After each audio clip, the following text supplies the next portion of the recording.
The receiver had firm control and had his foot inbounds. Therefore, it's a touchdown. Wow. Hunter is who they use in this onside scenario. Here it is. It's a wobbler. It's got to go 10 yards. It's loose. It's loose. South Carolina's got it. South Carolina's got it. Sellers, is there some magic in his arm? Intercepted. 36 yards for a Nittany Lion win. Got it. Penn State in overtime.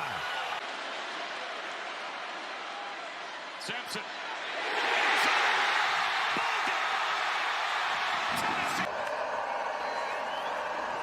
Pump fake, Nussmeier goes back, shoulder, touchdown! Kyron Lacey, and LSU wins! Yeah, 3rd and 20. Howard, a lot of time coming off. Howard's going to run for it. Time runs out, and that'll do it. Oh, my goodness. Welcome to the Big Ten, Oregon. They storm the field at Autzen. Chaos. There was chaos across the country. All types of close calls, several OTs. Hell of a weekend. Man, what a weekend. And I know of people who were at weddings on Saturday. I'm going to say it right now. Mm-hmm. I'm all about marriage, weddings. I think they're incredible. I think they're absolutely amazing. Yeah. And everybody has a right to get married when they want to. You have a right to get married whenever you so choose. However, I have a right to not come if it's during football season. Like, I respectfully decline. Like, you can do whatever you want. I won't tell you when you can and can't get married. Yeah. But I can tell you if I'll be there or not. Yeah. Now listen, I love the commercials now where, like, the guys, they're at the wedding the whole time, they're on their phone watching the game. That would be me, right? If it's you, if it's Stu, if it's 12, somebody like that, I'm gonna come. I'm gonna be on my phone the whole time. The entire time, if I indeed do come. I might not come. There's a chance I don't come. It's fair. It's fair. Unlike Donald Trump, who said, I'm gonna come. I might not. Welcome to another episode of the Somebody Said podcast, and the more podcast in the world. We cover everything sports. Just the two of us rocking out today. It is Hump and I, Breeze, holding it down for our guy Unc, who is, as he says, in vacation mode. My man's is going back to the motherland, back to Jamaica, where it all began for him. Yes, sir. Shout out to him, man. Shout out to the motherland. Love that for him, man. He deserves a little break, man. Oh, my guy definitely deserves a break. So we're gonna hold it down for him. Real quick housekeeping. If you're watching, we appreciate like, subscribe, tell some folks who can tell some folks. We much appreciate that. That would be super dope. We are brought to you by the Red Lady Rum Punch. You can find them in over 70 stores from here to Georgia. If you don't have it, it's just because you're just not trying hard enough. We're also brought to you by Window to Wall Solutions, where bringing a dream home for reality price. Y'all got a lot of rebuilding to do over here. We got a lot of work to get into. We're about to break ground on a new build, and I was low-key glad that we hadn't yet. We've been held up by some municipality things. Okay. And considering we've now gotten the effects of 2 hurricanes, yeah, I'm like glad we've been held up. Like, it's low-key been a blessing in disguise. I appreciate the people shooting them lasers in the sky. So, that's what they say. Every election year, man, they conjure some big things up, man. They say Trump is creating the storms, these big hurricanes. It's amazing, man. Going. It's amazing. All right. That's not why you called. That is not why we're here. We're not here to talk politics. We don't do that on this show. Not really here to talk weather either, even though we didn't have a show last week because of the hurricane. So hopefully everybody who was affected by Hurricane Milton, hopefully you're on the up and up. You're on the mend. Things are getting back right. We live in St. Petersburg, which we definitely felt the effects of it. If you've seen the pictures of the Trop, who have lost the top of the arena, essentially, the top of the stadium, that we got a lot of effects from Hurricane Milton. So we were affected ourselves. And obviously, our thoughts are with everybody else who was also affected. Hope folks are doing well and getting everything back together. Definitely just throws off your whole life. Like, it just throws everything off. Yeah, it's a little blendy. Yeah, it's just, at the very least, you get out of the routine. Like, things are just weird. I feel like we just lost a whole week last week. Like, the whole week wash. Yeah. Back to normal or whatever the new normal is now. So new normal. We're I'm there. tired of new normals, but here we are. All right, we are here to talk about sports. So let's get into some foosball. Well, as the intro video showed, there were some close calls. Why don't we start with the first close call that was in the video? That was the Alabama Crimson Tide skating by, surviving the South Carolina Gamecocks. Cocktober almost got him. Cocktober, it'll get you. It'll get you. I was wondering if Bama was gonna have a little bit of a hangover from Vandy, and I mean they were this close. But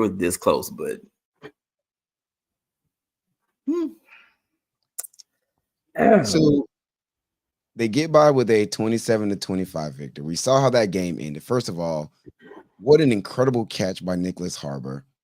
What an incredible onside kick. Yep.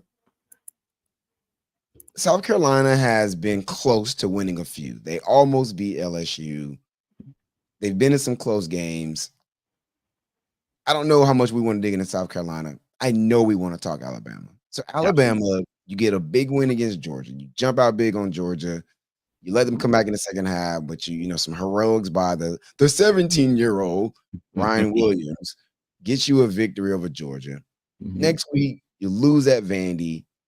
South Carolina comes into Bryant-Denny Stadium, and you skated by. You skated by South Carolina. Should there be concern with Alabama? Like, what do we make of this Alabama team?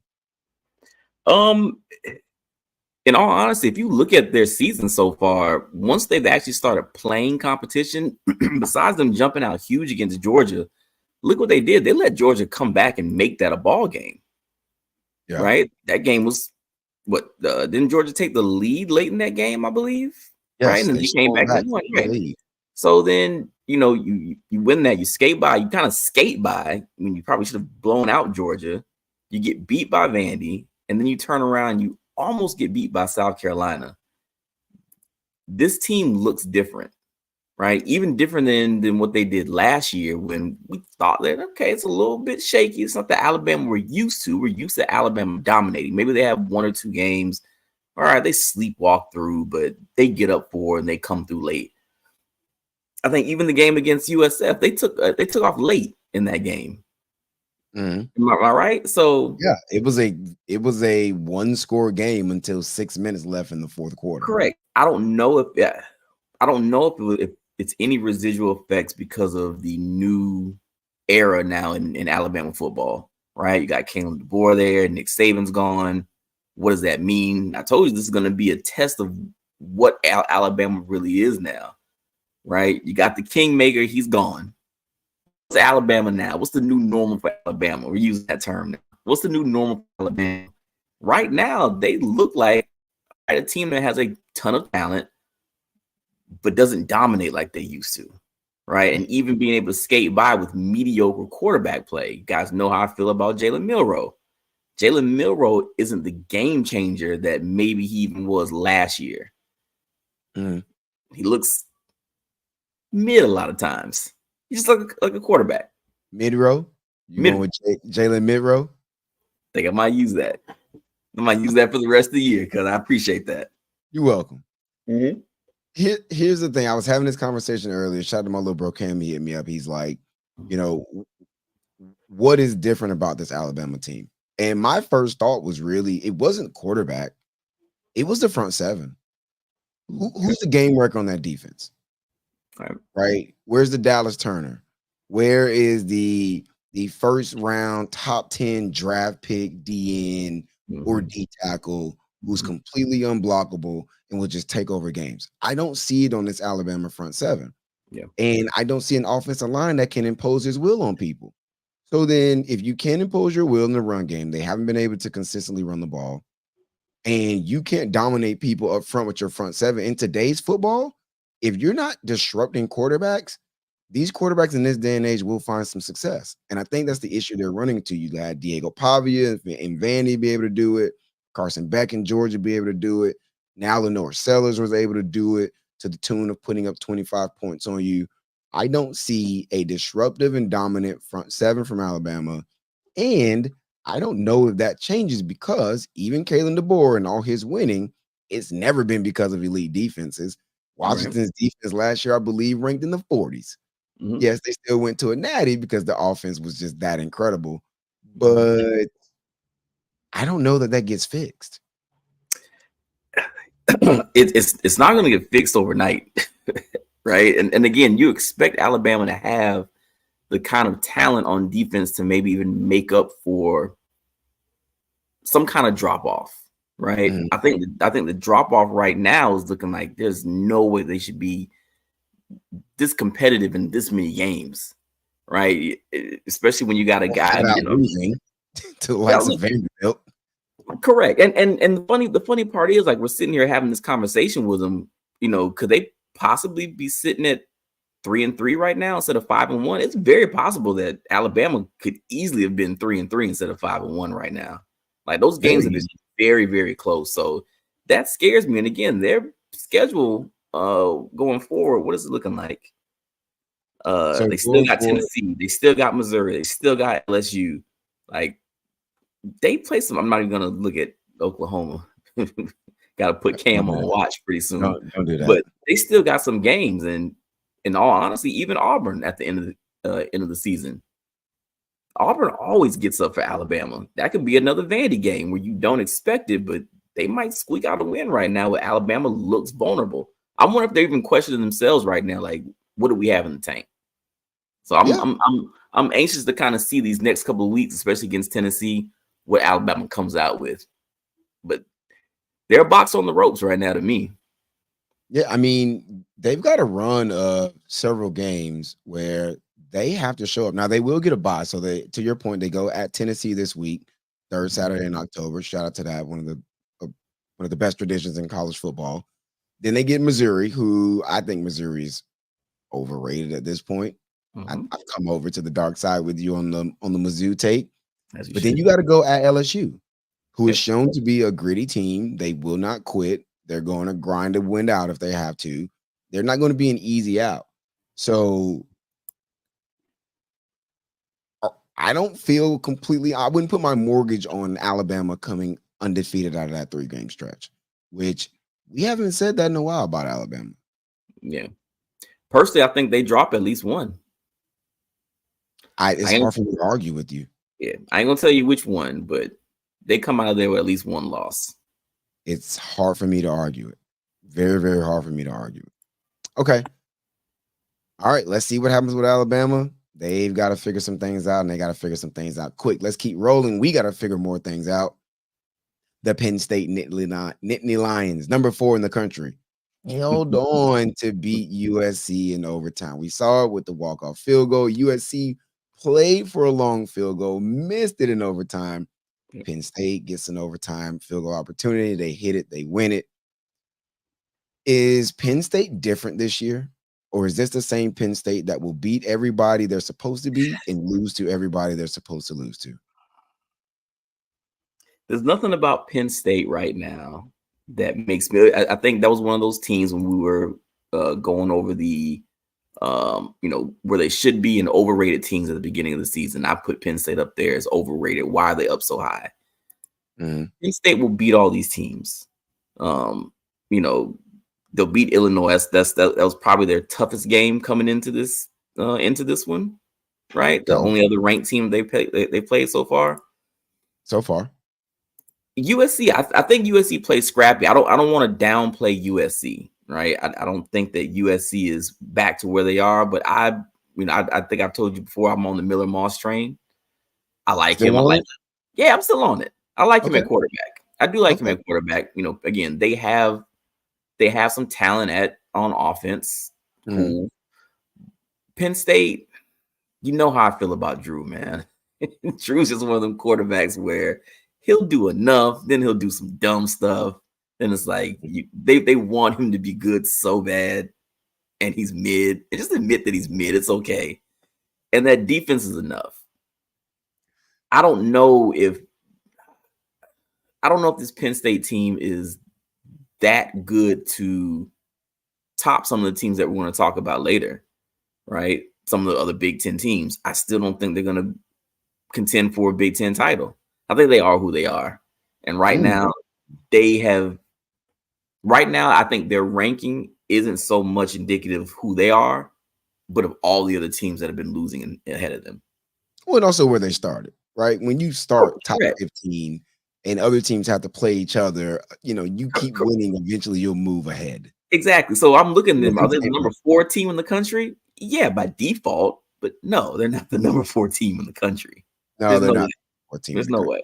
Yeah. And if you look at folks who do power ratings and not rankings, they have Penn State a little bit lower because the odds makers don't think that Penn State is as good as number 4 in the country. Nope. So Penn State right now, so they get out of that win. They're going to go at Wisconsin here shortly. They have a bye this coming week. Then they'll go at Wisconsin, and then they welcome in Ohio State, a team we'll talk about here in a second.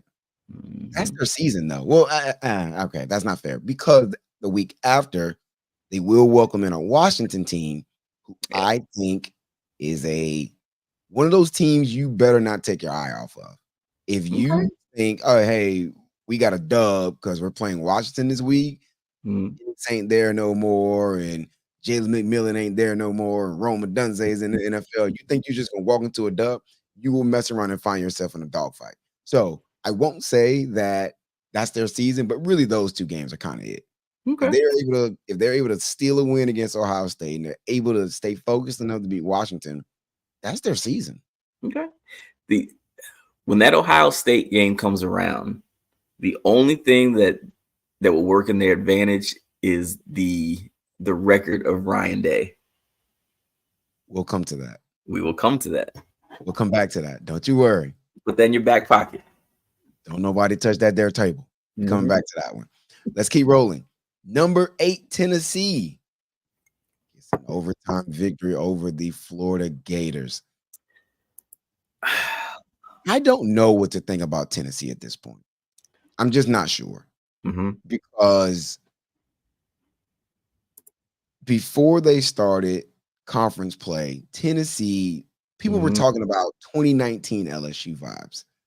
They were scoring over 60 a game, lighting people up. Nico Amaliava was in Heisman conversations.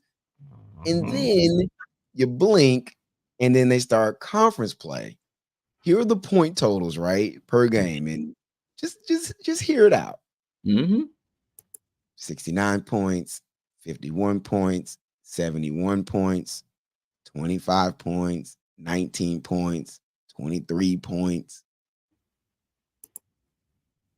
Is this Tennessee team, are they overrated or are they just struggling to find their stride?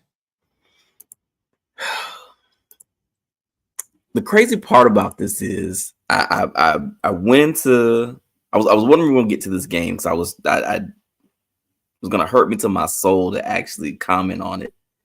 In a weird way, I took more away from it about Florida than I did about Tennessee. Okay. Because by this point, I expected Florida to be almost in quit mode. Yeah. Right. We talked about the schedule of the Gators, coming in, and they was going to get beat down week after week after week after week. And they're sitting here at 500.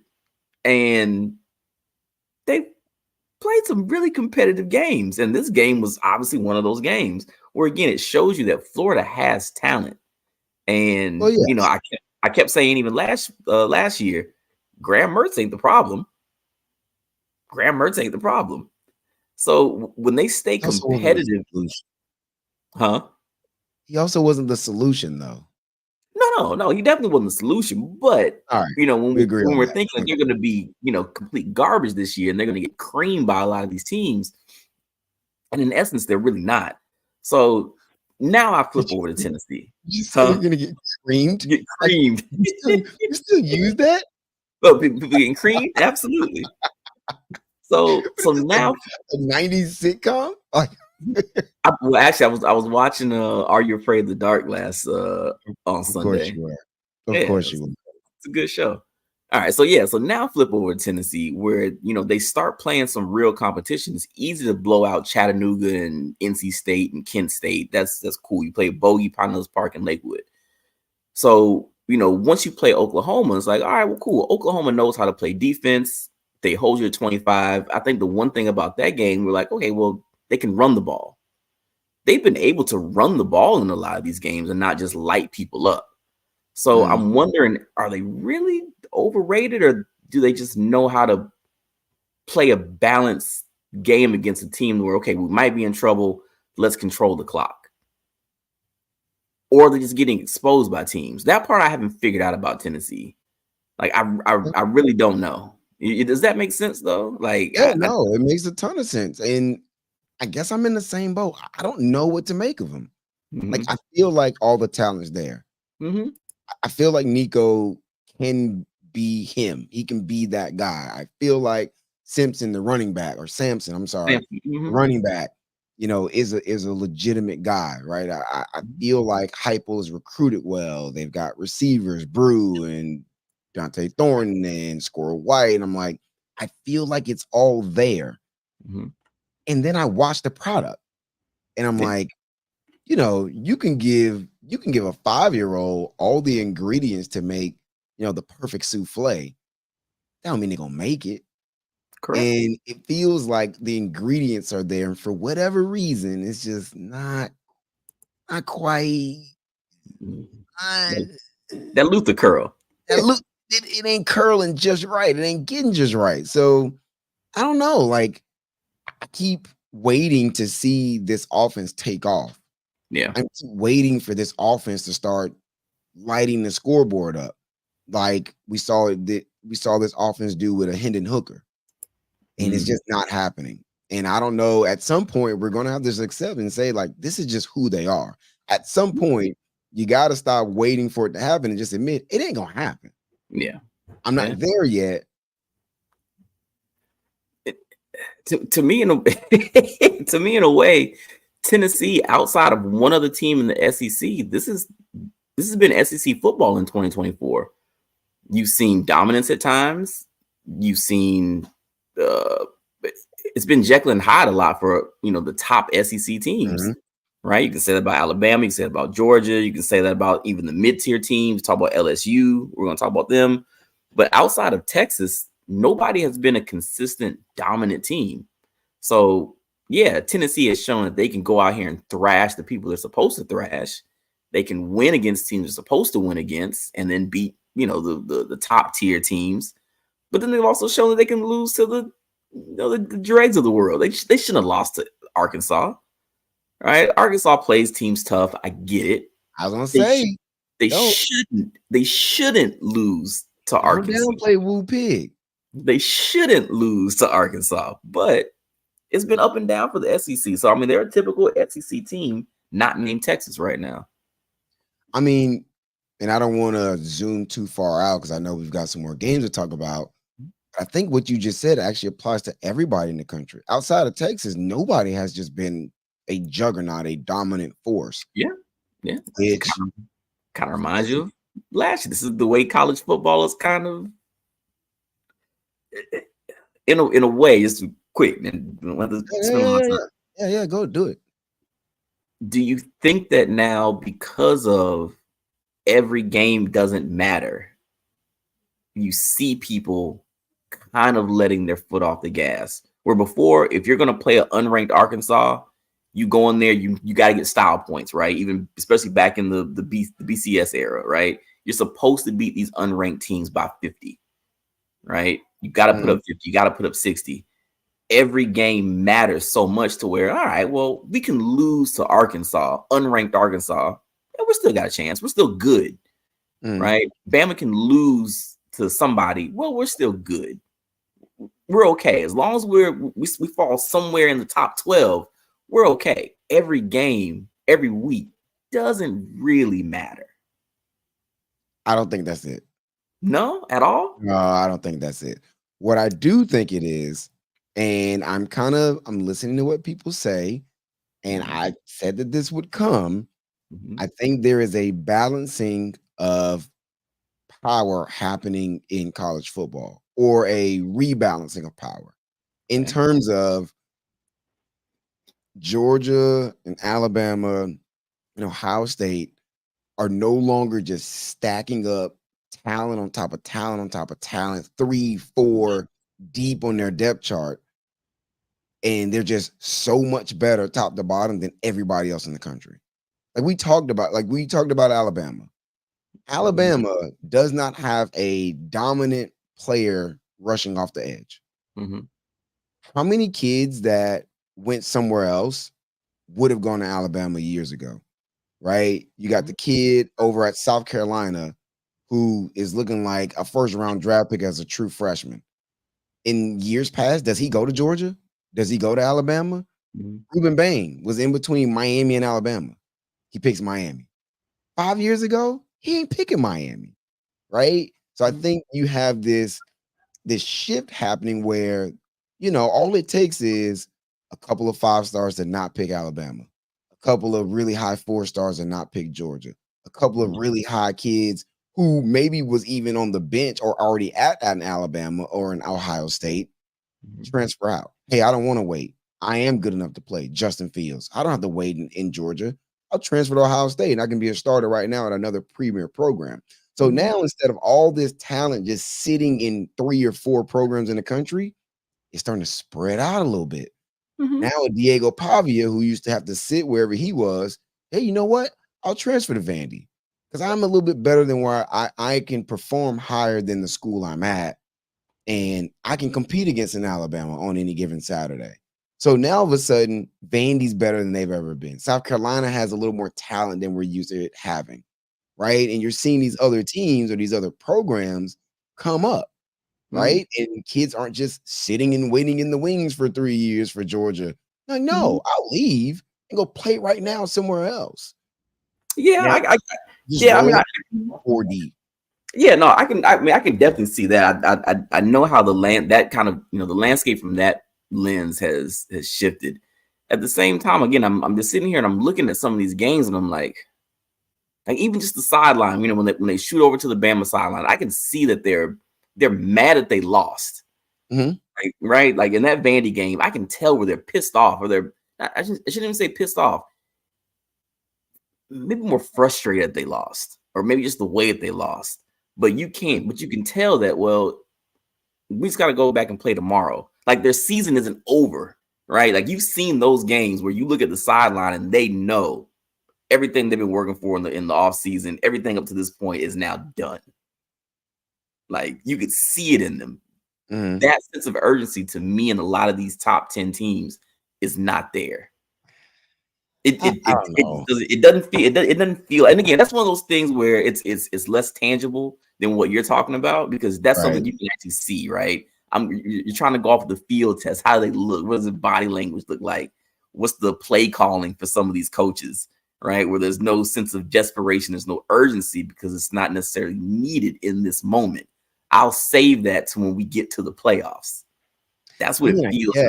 But there's no guarantee you get to the playoffs, right? So you're at Georgia right now, and you've already got 1 loss. You still have to play several other ranked teams where if you play the way we've seen you play, you could lose multiple games. I'm going to pick them to lose to Texas. Tip in my hand, jumping ahead. I'm going to pick them to lose to Texas this week. So now you've got 2 losses already, right? And there's no guarantee there aren't enough undefeated or 1-loss teams that manage to fill up the majority of the spots. Or heaven forbid you lose that game. Now the players are starting to look a little funny because they ain't used to losing 2 games in a season, and you mess around and drop another game. You're now cooked. So I don't know. I don't know if I think the kids don't care as much. I do know the games don't matter as much, which stinks as a college football purist. But I think there's just more talent in places than we're used to seeing talent. with you on that. But again, I mean, if you know that the games don't matter as much, I'm pretty sure they know the games don't matter as much. Even though they're competitors, even though they're going out there, that their competition is their thing. I think they know that it's not everything is in life and death as it used to be in college football. That's all. But I'm with you. I also listen to Kirby Smart say stuff as we aren't as deep as we used to be. Don't have as much talent waiting in the wings on the depth chart than we used to have. So I hear that and I'm like, well, I got to take him at his word. Kirby's always called it like it is. So why is that? Well, maybe because a couple of kids, instead of going to Georgia, they went somewhere else, or instead of going to Alabama, they went somewhere else. And college football, man, sometimes it's always been any given Saturday. Well, now those teams have a little bit more talent too. Top of it being any given Saturday, you end up with a bunch of games going to overtime. And also just the conference realignment. We're seeing matchups we don't normally see. The fact that Penn State and USC were playing each other in week 7 anyway already is going to give us a better opportunity for better gameplay than we're used to seeing normally in week 7. So, okay, we went on a complete side tangent. Let's keep rolling. Number 13, LSU upset number 9, Ole Miss in overtime. We saw the video, the walk-off. First play in overtime, shot to the end zone. Kyron Lacey, man, oh man, my guy's better than yours. LSU gets the victory over Ole Miss. Let's talk LSU first. Brian Kelly, this LSU team. What is the ceiling for this Brian Kelly LSU team? No, better yet, let me take that back. What is the ceiling for a Brian Kelly LSU program? Is this it? Because they were 9-3 last year. They got a loss already this year.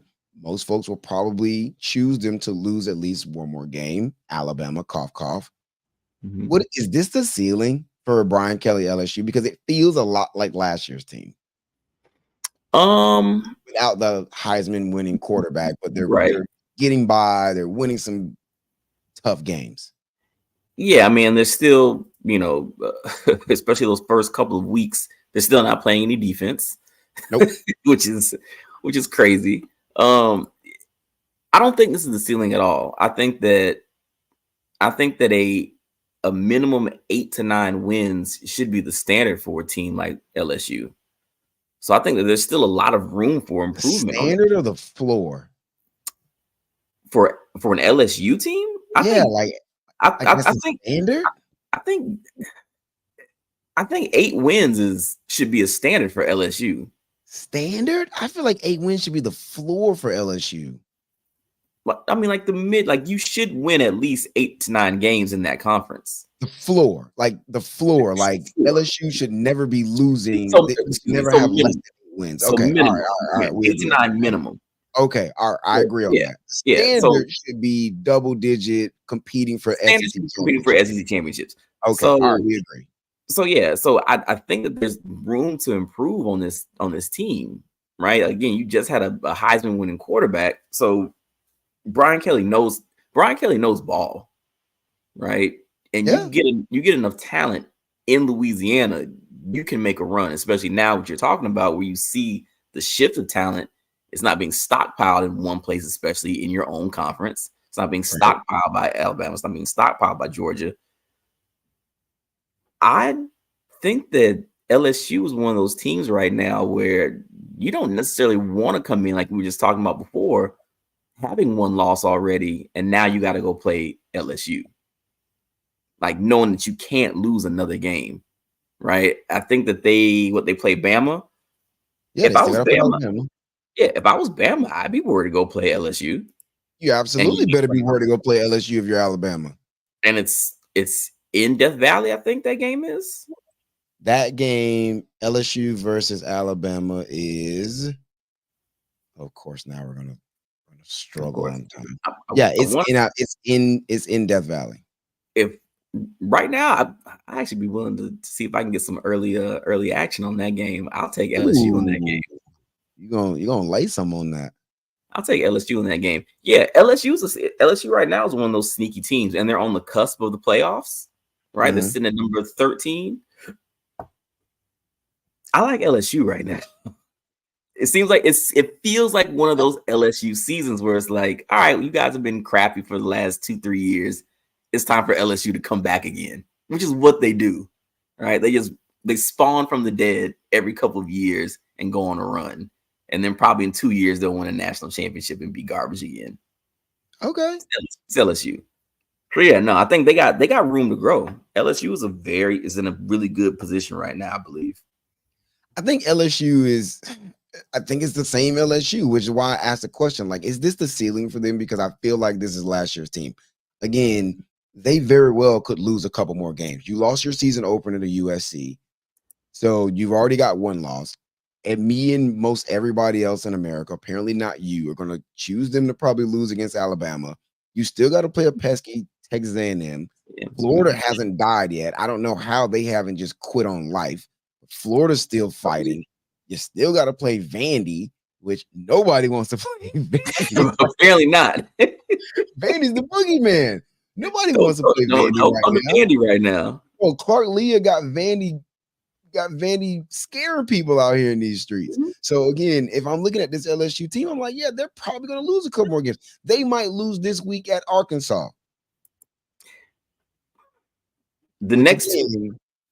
Come talk to me about LSU for these next 2 games. Okay.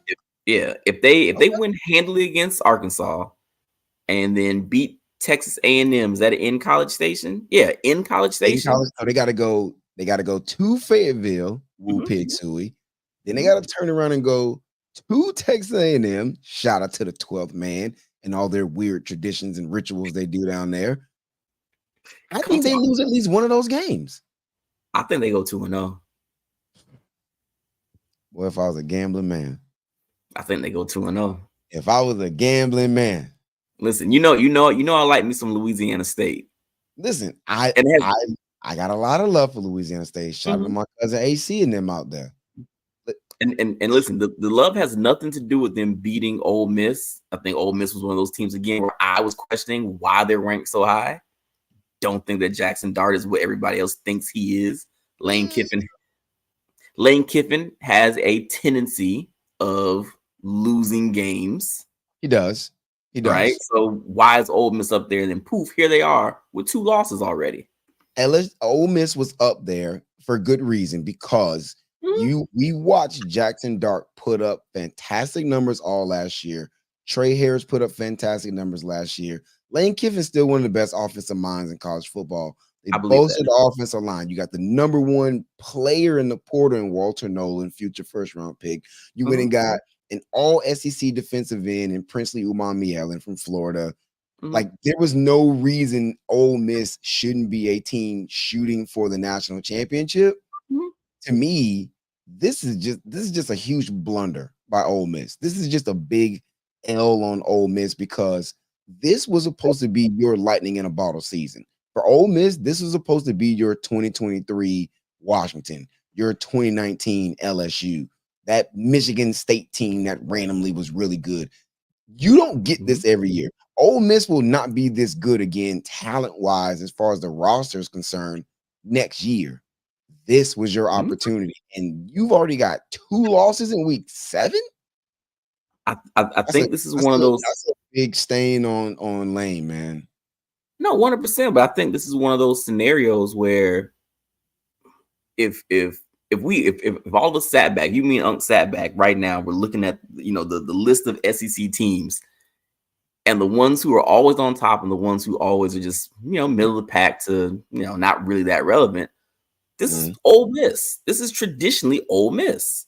So there's nothing. So bringing all the talent you want to be a traditional Ole Miss team, and that's the problem. Sure, and that's like saying the same thing that when we talk about Penn State, it's like, oh well, it's a different team than normal. They still got to play Michigan and Ohio State, and they're probably going to lose. Right? We say that about teams all the time. This was supposed to be different, but you've never shown me that you're anything else than what you are. And right now, even if they went out, they're the exact same team they were last year. They're 11-2 or 10-2. You're the same team. You're Ole Miss. You haven't reached that level to even the way we talk about LSU. The way we talk about LSU seems like, they're always in contention when we know they're not. They go on spurts where they're just god awful. Yeah. Then they go on spurts where they're amazing.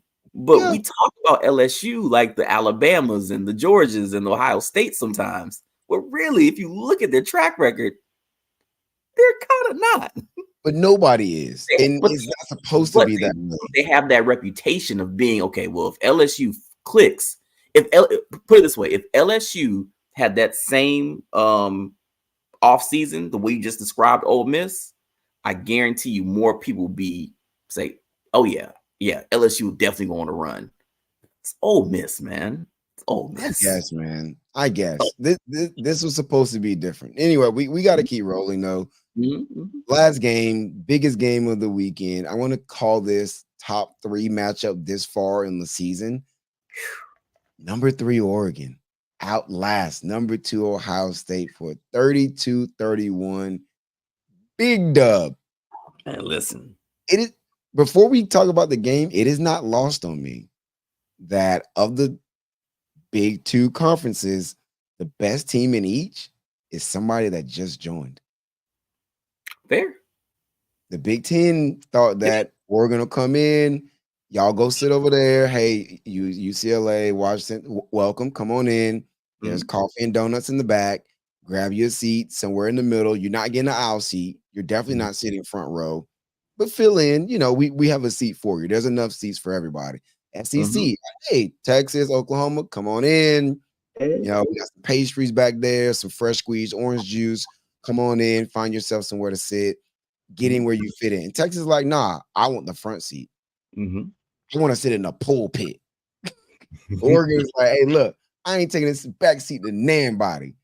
All right. So, not lost on me that the best 2 conferences in America, as they say, are being led right now by new entrants. All right, with that out the way, Oregon beats Ohio State. We got to talk winners first. Yep. Dan Lanning finally gets a big win. I feel like Dan Lanning had been fighting allegations of being a fold artist in the big moments, right? You lose twice to Washington last year. You got your doors blown off you by your old boss, Kirby Smart, when you played them in the kickoff a couple of years ago, last year, a couple of years ago, whenever it was. He hadn't got a big statement win. What a statement win for Dan Lanning and the Oregon Ducks. Yep. I think not just for Dan Lanning, I mean for Oregon as a program too. I think Oregon low-key has a tendency of laying an egg. No pun intended. Right? That's all pun intended. Stop. It really wasn't. It really wasn't pun intended. That's all pun intended. But Oregon as a program, they can never win the big game. I've never known Oregon to win the big game. Win. Mario Cristobal marches in Ohio State and knocks off number 5 Ohio State, or top 5 Ohio State when he was there. They won the Rose Bowl over Penn State, if I remember correctly. Okay, Penn State. All you can do is say who's in front of you. You had that run with Marcus Mariota. You get to the Chip Kelly takes him to a playoff. They and they get trashed. They got dusted up in the natty. Exactly. Game. So again, when it comes to the games that matter, yeah, you can find you want to win a Rose Bowl, get people who want to play, don't want to play, whatever. When it comes to these games right here, Oregon typically does not win those games, and Oregon has been good. So for him to get this dub, says a lot about the program, says a lot about Dan Lanning. In all honesty, if Mike Norvell gets fired, throw $75 million at Dan Lanning. Guaranteed. Oh, it's all yours, bro. Matter of fact, you can give him like land. Just give him the entire panhandle if he wants it. Just take it. Most of it ain't worth nothing, but sure. If you want us to raid South Alabama, South Georgia too, you gonna give him Dothan? We'll figure something out. You could have half a Dothan, you could have Albany, whatever you want, bro. It's yours. But yeah, no, huge for him. It also made a difference to me bringing in the quarterback that you brought in. Like that game right there, you don't win that game without a quarterback like Dylan Gabriel, who's done it before. He's been in college 85 years, and you see that he can play big games, right? He's been doing it, right? He's been doing it at but UCF, did it at Oklahoma, now he's doing it in Oregon. It's kind of what he does. And the irony of Oklahoma's offensive struggles and him winning this game in the very same weekend. Hey, the irony. Says a lot. But yeah, I great game. I told you that's one of those games where I think I might have been 2 bumps into the shine at that point. So I've been wanting to go back and actually watch it because Yeah.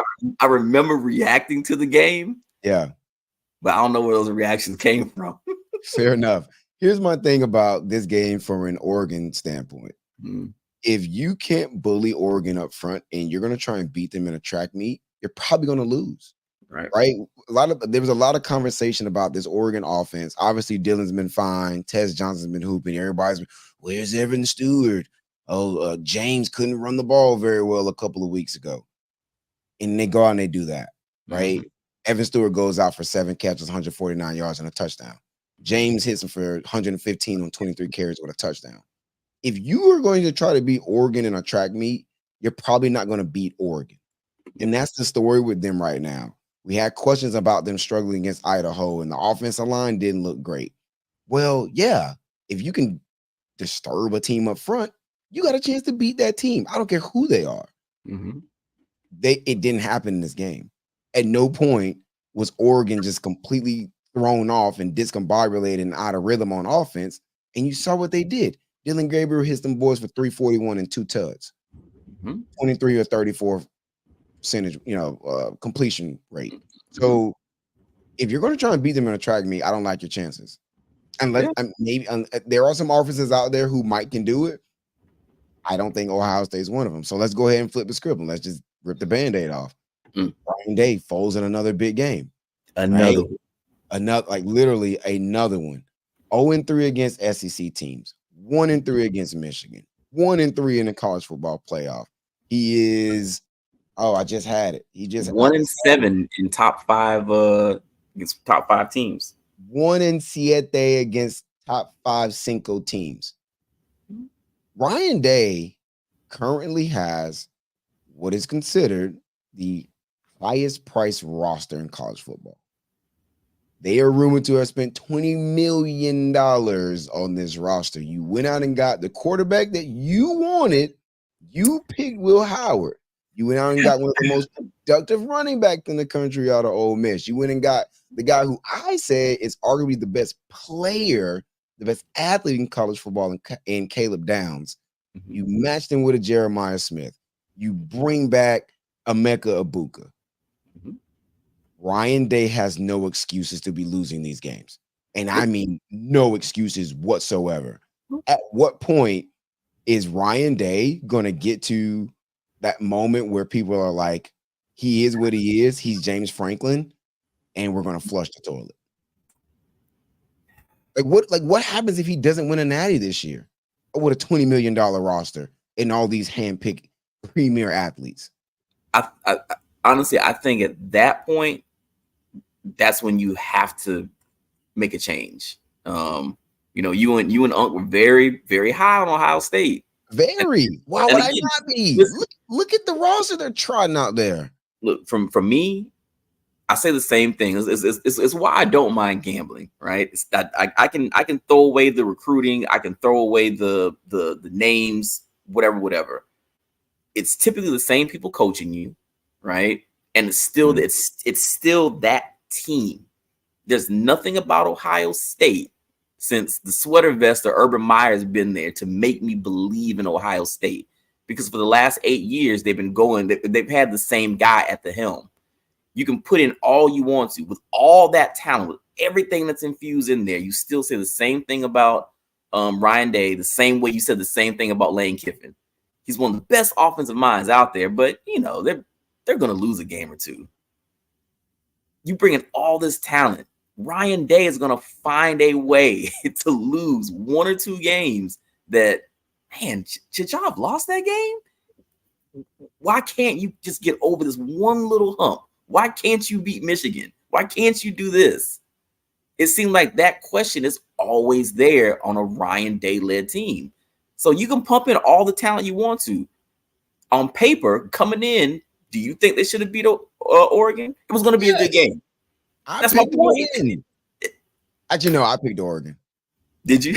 Yeah, I actually did pick Oregon. I think because of everything you're saying. High key. But that's my point with Ohio State. So there's nothing surprising that they lost a game that, well, yeah, it's still number 2 versus number 3, but you're not talking about that roster the same way you're talking about Oregon's roster. Just not. Yeah, no. And again, here's the biggest issue that I found with Ryan Day. I don't think it's his play calling.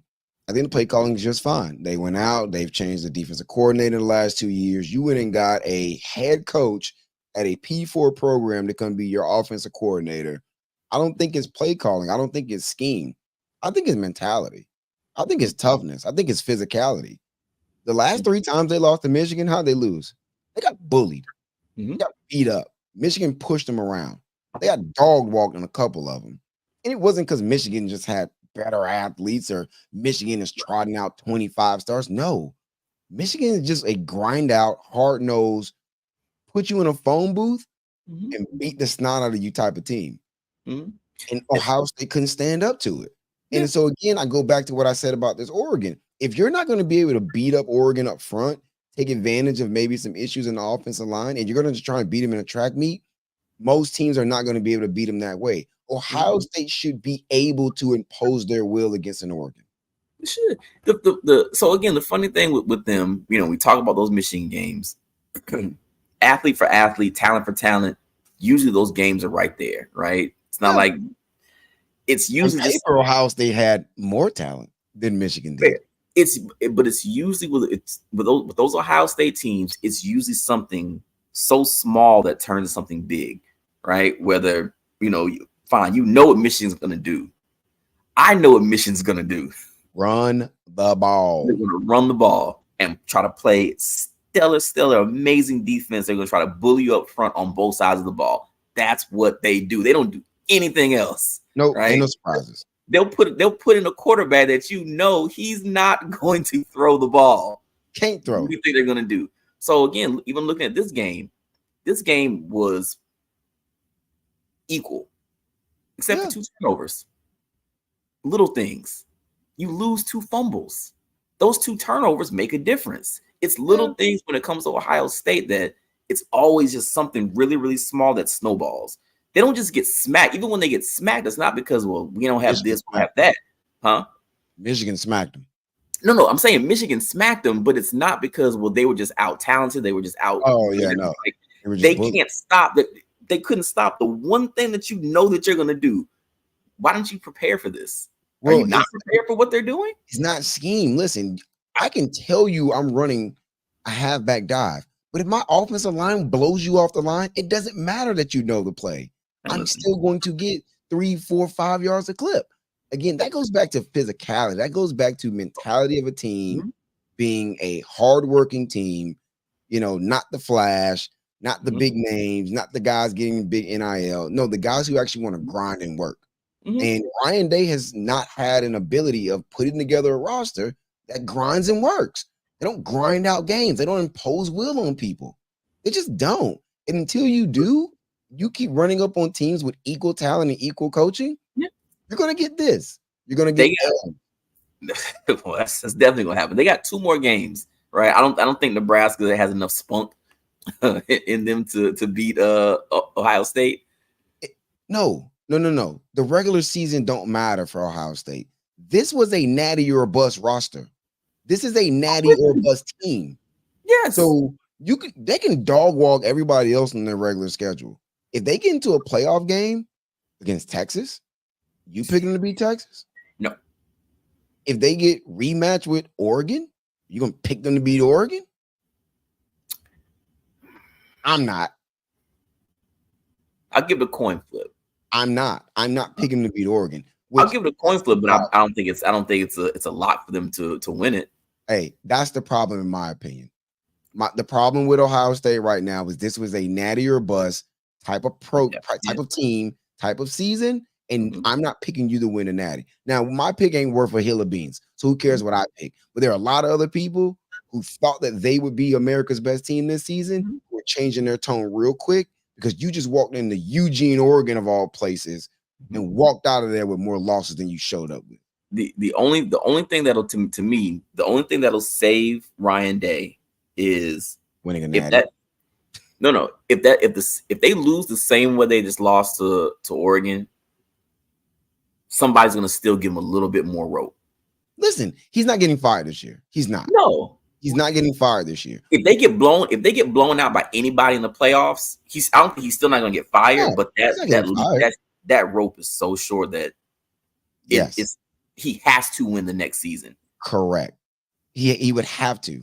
He would absolutely have to, and there's no guarantee he will. No, there's no guarantee. He's not going to, because he's at Ohio State. All those other teams are going to continue to get better as well. So he'll go out and he'll get more talent, sure, but so will Oregon, so will Texas. Alabama and Georgia will probably be better next year than they are this year, just because they're built and wired that way. And if they're a little bit down now, I mean, they're probably going to go right back to where they were next season. So I don't know. I don't see a Ryan Day. I would be very, very much concerned if I was him. Well, that's just me. All right, man. We spent way more time talking about these games than I thought we would. I wanted to get into. It was a real good week of college football, man. I'm sorry. It was a great week. Real quick, let's just pick a couple of games in the upcoming week, because I think there's some really, really fun ones to look at. We mentioned it earlier. The third Saturday in October, Alabama at Tennessee. Who you got?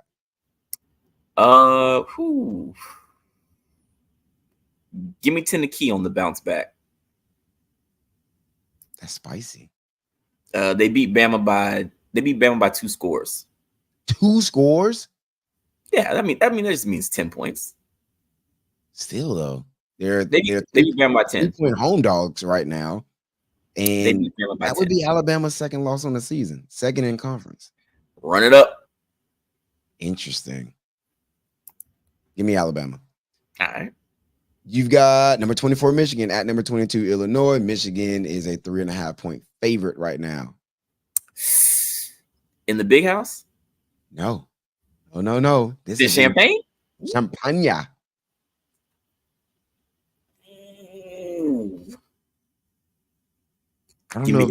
Give me Illinois on the upset. I was hoping you did it. Give me Illinois.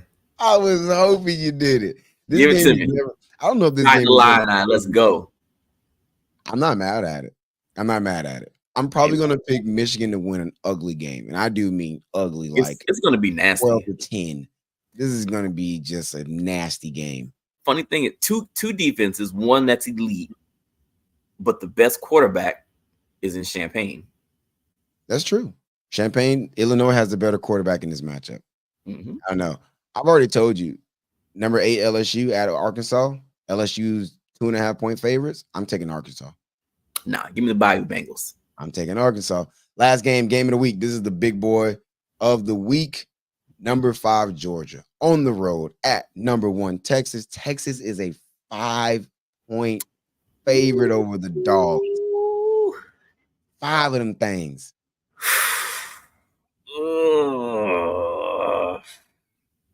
I gotta go with Texas, man. Quarterback play. Quarterback play.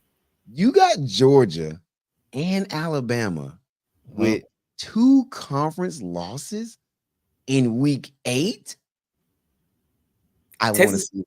I want to see it. Best team in the country, man. Best team in the country, and they're in that rare position where when you have 2 quarterbacks, you don't have one. They have 2 quarterbacks because they got 2 quarterbacks. No, like legit. I think either quarterback could win this game. Give me Texas to beat Georgia this week. I'm with you. I think Texas is operating at a higher level right now than Georgia is. Carson Beck is just sliding down the draft projections. He's sliding out of the Heisman conversations.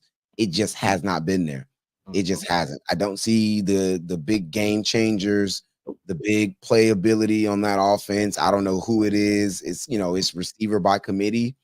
I haven't seen one of them step up and be that dude for real, which that don't work against Texas. No, it does not. It can work. And they already haven't been, excuse me, Georgia haven't been running the ball well.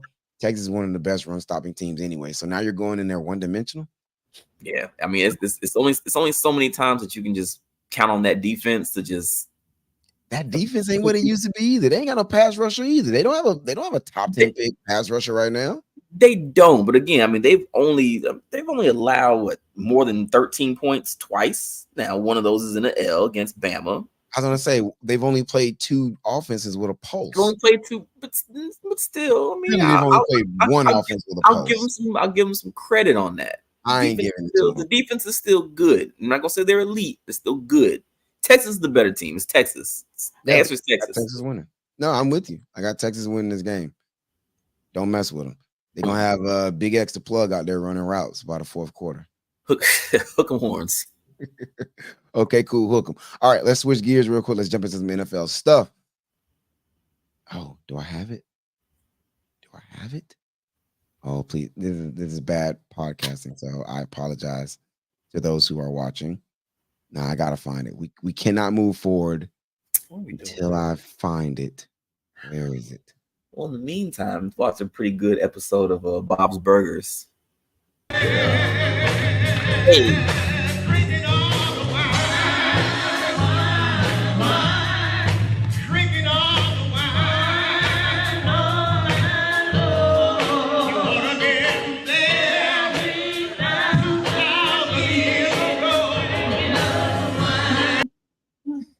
The Bears.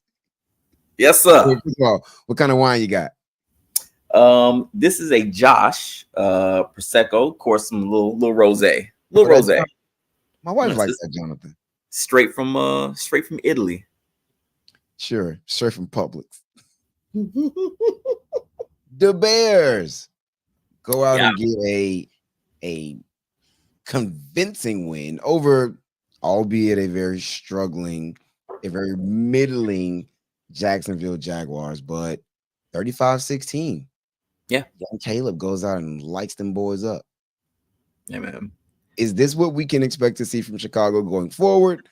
Was this Chicago having one of their just everything clicking on offense against a team that has nothing clicking? What is this? Is this a blip? What is this for the Chicago Bears? The run of the Bears have been on, right? They've beaten the Rams, the Panthers, and the Jaguars. You look at that and you say, okay, right, the Rams are the only team that's even worth a little bit of respect in that conversation. Mm-hmm. But that's what you're supposed to do. You're supposed to beat those teams, right? Sure. And I think that run and that stretch came at the perfect time, especially for Caleb, where those first two games, like, oh man, it doesn't look great. Then you had that Colts game, even though his numbers were good in that Colts game, the production just wasn't there the way you want to. And now all of a sudden, all right, cool, you catch your stride against the Rams. I'm glad they caught it against the Rams because the Rams still have a really good defense. Verst and Fisk, wish they were still in Tallahassee, but he went up against a good pass rush and still got that dub. He's starting to see things, right? Mm-hmm. And I think I mentioned before that he's never had a team where he has weapons, where he has a DJ Moore, he has a Keenan Allen, he has a Cole Kmet, he has a DeAndre Swift. He's used to doing everything on his own. Yeah. He doesn't have to do that anymore, and now he's figuring it out. And I love the fact that 1 week he's getting DJ Moore involved. This week he got Keenan Allen and Cole Kmet involved. You see DeAndre Swift getting going because the run game wasn't there at first. Now they're getting him out and open. They're using him out of the backfield as a complement to the run. And now he's getting 70 yards on the ground, 60 yards through the air. And then the defense has been playing good all season. So break up the Bears, man. Listen, I'm a Caleb fan. We know this. Yes. I've been on the Caleb train from the jump. I think Caleb has all the talent in the world to be worthy of being the number 1 overall pick. I think he's going to be good. I do think this is a little bit of you having everything going on a certain day, and you happen to be going against a team that's unraveling at the seams. So I don't want to overreact to this game. Yes, I thought Caleb looked really, really good. I mentioned the flashes have been there, even in the losses, even when he's turning it over more than he's throwing touchdowns. The flashes are still there. You see some throws where it's like, okay, yeah, that's why he was a number 1 overall pick. Mm-hmm. Those flashes will just start to flash more often. Mm-hmm. I don't think he's there yet. I don't think this game is the indicator to say that Caleb's figured it out, but he's 6 games in. And it's a nice confidence boost. Yeah. It's a really nice confidence boost for a kid who is clearly emotional. I thought it was a really good win for them. Really good win for him. I like the way he looked. Again, like you said, getting the weapons involved. It was a nice win. This is a good win to have it early in the an early feather in the cap for a young quarterback who's trying to figure it out. Yep. If you really want to look and see what the Bears are going to be, their next 6 games are going to be the true indicator, right? They come off. There are a couple of bummies mixed in there. No. Bummy and the Pats. No. When I said the next 6 games, right? Because they come off the bye, they play the Commanders. That's going to be rookie quarterback versus rookie quarterback. We know what Jaden Daniels been doing. One of them is balling, right? Cardinals, blah. Patriots, blah. But then you go 3 straight division games. So right now, just 3 straight divisions. Read them all off. Read off every game after. So, like you said, Commanders. Cardinals, that's our division. We go Packers, Vikings, Lions. So and right now, and then 49ers, and then the Vikings again, and then the Lions again. Right. And the Seahawks and the Packers again. Yeah, Seahawks. I'm cool. As of right now, Gino leading the league right now in passing. Yeah, Gino leading a lot of things. That's fine. All right, don't do that. In all honesty, so again, NFC North is looking what I expected it to look like, right? 4 teams. You didn't expect the Vikings to look like this. Yeah. Well, no. That's none of us did with Sam Darnold. Packers and Lions for sure. Fair. Packers and Lions for sure. But everybody over 500, everybody's sitting at least at 4-2. So it's a good division. It's going to be a strong division. It's going to be a really good race. Like, I'm excited. I'm actually excited about Bears football. Don't get too excited. Don't get over your skis a little too much. Relax. But it's a really good win. It's a really good win. Good win. I'll take it. The Bucks. I can't even do the Tampa Bay chant. No, you can't. It's not here. I need Unc back. Not around my niggas, you can't. The Bucks bullied the Saints to the tune of a 51-27 Dubsky. Walk in your trap and take over your trap type vibes. The Bucks are good. Baker Mayfield looks good.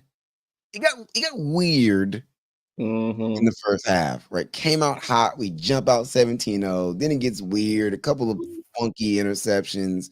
On the second half, we're like, all right, enough of that. And literally just take off on those kids. Yeah. We rattle off 27 unanswered points in the second half, get a shutout in the second half, which we were playing backup quarterback. Derek Carr was out. All that's part of it. But this was a really strong divisional win regardless. We know how the Bucks Saints thing goes. It goes back and forth, at least in the regular season. Now, in the playoffs, when it matters most, we kind of have their numbers. Shout out to Big Tom. But in the regular season, it kind of goes back and forth. So going into New Orleans and getting a victory like this, where Baker throws for 4 touchdowns, Chris Godwin goes for 125 and 2 touchdowns. The running game went bonkers. That's the most surprising part about this. They have almost like 300 yards or something like that. We went crazy in the running game. Sean Tucker himself went for 36, who was running back 3 on the depth chart. As a team, we ended up running for a total of 277, holding them to 81 rushing yards and an Alvin Kamara. That was the biggest thing about it because we know what the Bucks passing attack can be. You got Mike Evans. He comes into the regular season with 900 receiving yards. He's going to hit that 1,000. You know what Chris Godwin is. I think they're the best wide receiver duo in the league right now. We can have that conversation another day. At the very worst, they're top 3. So you know what the passing attack can be. Baker Mayfield has ability. He's always had ability. It hasn't always meshed well, but I mentioned it in week 2. He looks very comfortable in this Liam Cohen system where they have him doing more things than just stepping back and throwing go balls, 9 routes to Mike Evans and just quick screens to Chris Godwin. The offense isn't as predictable as it used to be. And he kind of survives in chaos. That's always been Baker. He's going to scramble. He's going to make plays. Every now and then it'll bite you. A little gunslingery. But did 3 picks. He did. Again, 2 of them were kind of wonky. I mentioned the picks. But if you give them a run game, Todd Bowles is going to have a defense. Like, yes, there are going to be some weeks where some guys get loose on our defense. More times than not, though, especially when healthy, Todd Bowles' defense is going to show up when you need to show up. We talked about the passing game, but if this team can run the ball, if we can run the ball, man, that makes this offense complete. I think this team will be very, very dangerous. I don't know if that will stay that way. I don't know if we'll be able to do that every week.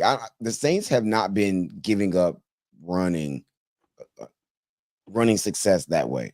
They've been much better against the run so far in the season. So I don't know. I don't know what it was. It could just be one of those days. Not really sure. But if the Bucs are going to be able to run the ball with efficiency, Yeah, this team is going to be very, very dangerous. yeah. I think that, I mean, you get that going, it's gonna matter when you might have to play a away playoff game in Washington or in Philly when it gets cold. Right? You know what I'm saying? You know what I mean? Oh, you're in the weather, in the cold. Yeah, you know, get to that point where if you can run the ball when the weather isn't indicative for passing, that's the kind of offense you want. And you know Baker's going to do just enough, and hopefully he protects the ball, right? First of all, when I saw this score, I'm like, there ain't too many times you look at an NFL game and somebody done gave up 50, right? No. You don't see too many college scores in the NFL. Right, where somebody just beating you bad and run up 50 on you. I see a 30-0 game, that's fine. But you don't win by almost 30 because you scored 51 points. It don't happen. So yeah, I saw that. I'm like, all right, you know, Uncle Bree's gonna be happy this week. They look good, man. They look real good. They look real good. I really enjoyed. I'm excited for what this team can be. Let's see if these things can continue. Let's see if the running game remains a thing. We got a stretch coming. Yeah, I'm about to say, what do you guys got coming soon? We got a stretch. So this week we play on Monday night against the Ravens. Then we get the Falcons coming to town. We have to go at Kansas City. We get the Niners in town. Then it kind of settles down a little bit. But I said coming to the year, this would be the stretch. We'd say, like, what is this team actually? Like, this is the stretch that'll determine who this team really is. That's a nice little stretch. I'm pretty sure you're excited to see Lamar, right? You get number one versus number one right now. Falcons, man, 4-2. Yeah, well, we flubbed away that game in Atlanta. I like us to get the dub at home against Atlanta. Kansas City doesn't look as vaunting as they normally do. I don't know. Maybe that game is winnable. We did beat them last time we played them, so I don't know. Maybe. Still, KC, aren't they still undefeated? Are they still 5-0? I think so. Yeah, they're really good. Right. Pat Mahomes still walking the earth. That defense looks good too. I mean, So yeah, this will be the stretch. We'll find out what the Bucs really, really are. Is there anything else NFL you want to get on games wise before we kind of get into a couple of other NFL quick topics? No, I'm good. I'm the main NFL thing that I'm working on, and maybe if we have time, next week, especially when Unc is back, I'll be presenting my case to people versus Lamar D. Jackson. Oh boy. I don't think you guys are gonna like a lot of the evidence that I found against your boy. Doesn't look good for him. I got some rebuttals. I mean, start to throw out names like Rich Gannon and people like that. Yeah, it'll be interesting for your boy. Rich don't have 2 MVPs. All right, we'll get into that. We'll get into that next week. They got a better record, though. Couple of trades took place. Yeah, the Bills trade for Amari Cooper. Big deal, medium deal, no deal. I'll go medium. Medium. I don't think Josh needs him, but another piece. I'm not even gonna call Amari a weapon right now. I think he's still very, very capable. But yeah, another piece for Josh Allen. Can't hurt him. Okay, I agree. I think it's a mid deal. Yes, Amari Cooper has ability. Is he a game wrecker? Is he top 10 in the league right now? I don't think so.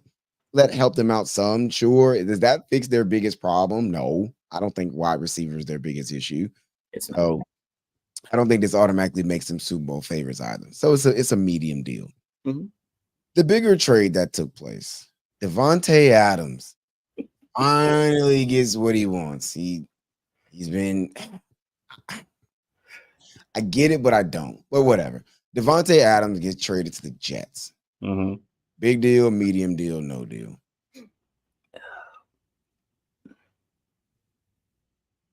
I'm gonna go big deal. Really? I'm gonna go big deal. First of all, my homeboy Todd, he sent me. He used to be huge on wrestling back in the day, and Kevin Nash, he was like pretending to be hurt, so he was like in this wheelchair with like his Oh leg yeah, in he the cast.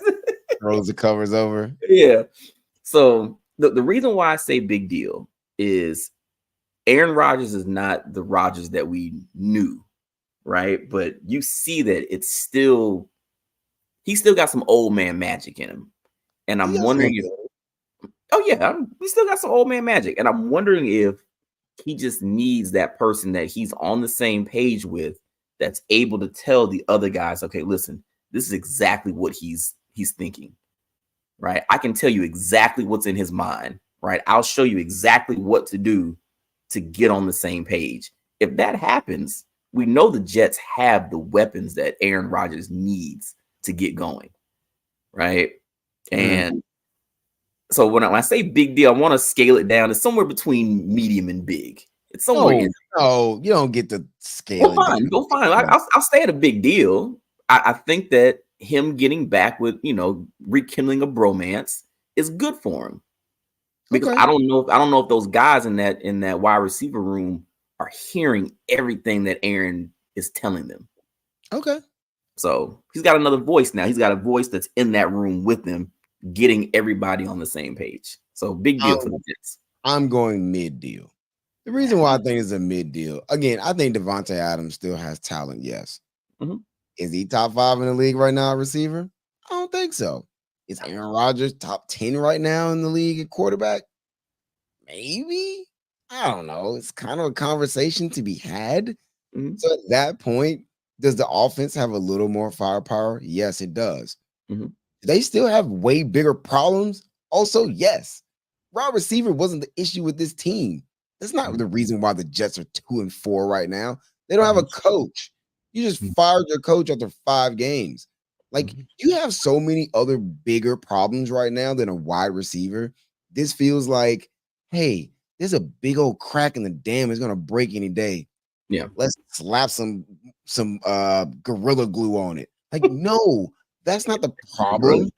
You have bigger issues. You have organizational issues right now at the top of the top, right? And you're going to trade for a wide receiver? Sure. Maybe the difference in that is 3, call it 4 games in the regular season difference. It doesn't make you favorites in your division. It's not going to make you favorites to come out of the AFC. It's certainly not going to make you favorites to win a Super Bowl. So again, I can't say it's a big deal because it didn't really move the needle that much. They don't become now this exponentially better team now that they have Devontae Adams playing with old man Aaron Rodgers.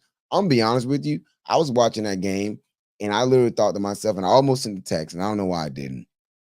I'm looking at that game and I'm like, should Aaron Rodgers have just walked away? Oh wow. Like, should he, like, after last season, he got hurt. Like, should he have just stayed away? Because honestly, that's how I feel. I'm watching it. I'm like, yeah, there's still Aaron Rodgers there. Yep, he still. There's a measure of Aaron Rodgers-ness that still exists. He ain't the Aaron Rodgers that went out and won that Super Bowl. He's just not. And I don't think this team, this organization is as well put together as he would need it to be to go out and win another Super Bowl. I just don't see it. And I'm like, he might have just been better off just hanging him up. Go live in darkness. Yeah. Listen, I don't think anybody thinks that the Jets are gonna beat the Chiefs. I don't think so. I think they have a lot of good young. They're gonna beat the Bills. So that's the only thing for me. If you just real quick, when I'm sitting there and I'm looking at the last couple of games, I'm watching that game against Buffalo where, that last pass, it's like, all right, I can see Rodgers leading them down the field. And that's a situation where I think Aaron Rodgers is one of those guys where does he necessarily need a coach? No, because the games that they're losing are, okay, we're losing by 3, we're losing by 1, we're losing by 4. Like, they're close games that they're losing, right? And to me, that's not coaching. That's a play here or there. That's something I think that Aaron Rodgers could make up for. You get what I'm saying? So, no, I agree. So, I mean, the coaching aspect of it, when you have a guy that's a coach on the field like Aaron Rodgers, he doesn't need anybody else to tell him what we need to do. Now, maybe for everybody else, sure. And that's the problem. That's the biggest problem. The team needs a coach. Aaron Rodgers don't need a coach. No coach is going to tell Aaron Rodgers anything he don't already know. Correct. Anything he ain't already seen. But the team who's the leader? Who's the leader of that team? Aaron Rodgers. Aaron Rodgers is the leader of that team? No. I don't know who the leader of that team is. Honestly, I don't know. And that so you don't have a leader on the team. You don't have a coach. I cannot trust you in the regular season. Sure, fine, go out in regular season. When it comes down to the best left, I'm not going to pick them to beat a lot of people that they're probably going to have to see. 100% to beat the Ravens. I won't pick them to beat the Texans right now. Well, I mean, Texans are good. But that's fine. Again, to the point, they lost 3 straight. Right, those 3 losses, they've lost by a total of 10 points. Right. So to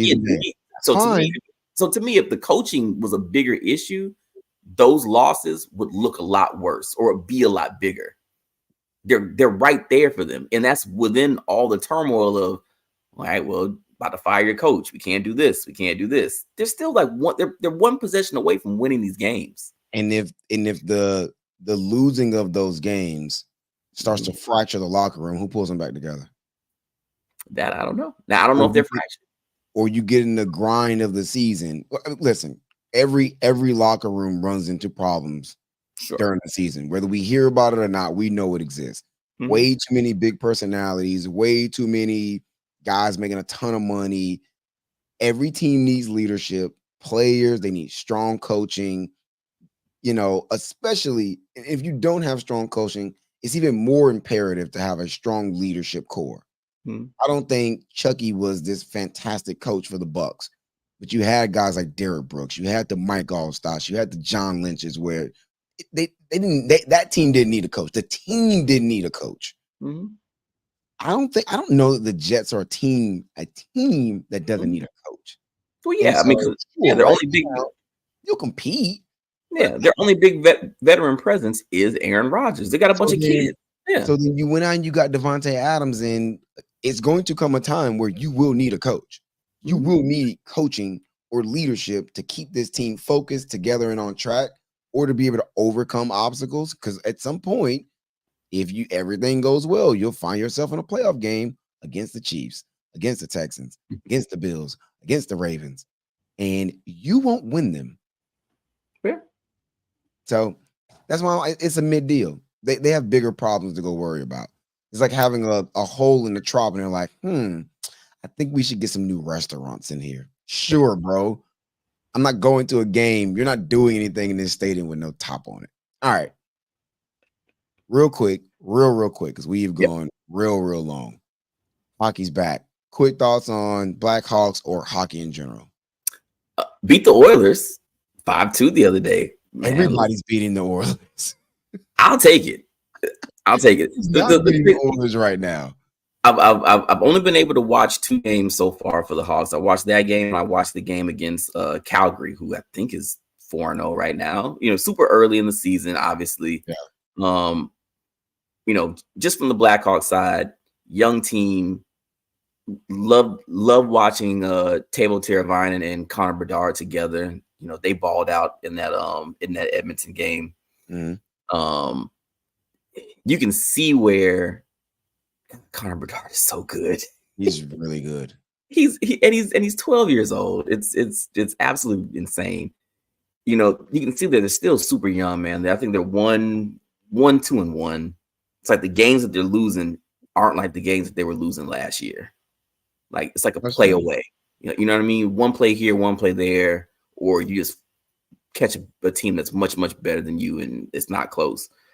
It's going to be another long season. Yep. To me, yeah. I don't expect whatever they did, in the offseason to move the needle to where they're a playoff team, but I expect them to be a lot more competitive in these games, especially if Taylor Hall is back to what he should be doing. So, yeah, young season, man. 4 games in. They will have very fun moments. The Blackhawks. Yes, they will. There will be some very fun moments for this team throughout the season. I agree. The Lightning look good. Man, y'all play like 1 game. 2 games. So I'm not overreacting. I'm not going to overreact. But again, crown them. No counting. Nobody's talking playoffs or postseason. Vazzy looks like old Vazzy again. Getting 2 games, Okay. small sample size. Mhm. But we know what Vazzy looks like when he's on his game. We know what like the best goaltender in hockey. I know what that looks like. I've seen it. There's a certain look about it. I was at the game last night, home opener. Mm-hmm. I'm pretty sure that's what I saw. More will tell us. Last year was a weird year. He misses the first month plus with the back injury and the surgery that takes place during camp. It was a weird year all year. We make playoffs, whatever. Defense was atrocious. Mm-hmm. I think this team has the opportunity to be very successful. And here's what I'm looking at. I'm looking at Vazzy. He looks like himself again. And I'm looking at early chemistry from new pieces. Okay. Jake Gensel comes in, immediately throw him on the top line. You have to, based on what you're paying him, what you let walk to get him. I'm seeing chemistry. He's not chucking shots. He's passing. He's creating opportunity. He set up Braden Point for a snipe last night, which Cooch is historically Cooch is the one creating on that line. But having 2 creators who also can go out and score 40 plus goals, dangerous. And that was the thought process behind bringing in Jake Gensel. Connor Geeky played so well in camp. They moved Nick Paul to the second line right wing, so Connor Geeky could be the third line center. 6'4", skates well, good vision of the core of the ice. Again, it just looks like they're playing lightning hockey. Okay. And it's very, very early with a lot of new pieces, which means in theory, it should get better as the cohesion goes on. They get some more games under their belt. In theory, you think it continues to elevate. You elevated the defense by bringing in a Ryan McDonough. You bring in a JJ Moser. We played in the playoffs last year. We played 3 guys who started the season in the AHL. Well, those guys are a little bit older now with a little more experience. Okay. With the big cat standing on his head behind them, I don't want to put the cart before the horse, but I like what I see early. So just to make sure, there's still 80 more games to play, right? Going 82-0. No, a lot of games to be played. All right.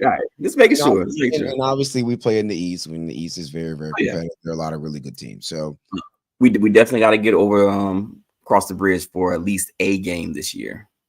You and me. Oh, yes. I got you. And we got. Well, I shouldn't leave Unc out. We got to drag Unc over there too. Yeah, I've gotten him to a game before. I'll get him to some more. Yeah, I'll definitely have y'all at games this year. Definitely have y'all at some games. So plan to me. Yeah, man. I think it's gonna be a fun season. All right. It's gonna be a fun season. All right. We have gone really long, coming up on an hour and a half. Shout out to everybody who watched. Shout out to all the viewers. Again, please, it takes 2 seconds. It costs you nothing. Just please like and subscribe. We appreciate it. It helps with sponsorship and the algorithm and all that good stuff. Whatever. The algorithm. Please do it. The Calgary. Hey. Does it help with the algorithm at all? Hey, man, that algorithm still got me spooked. Yeah, appreciate all the viewers, man. Let's go ahead and call it. We'll be back to our normal scheduled programming Tuesday night next week. Yeah, it'll be a lot more football talk, basically. But if somebody said, see if Florida State hurts me this week. Yeah, we'll see. For the Somebody Said podcast, I am Breeze. I am joined as always by the man himself, Pumpy Johnson. Yazza. We'll catch y'all next time.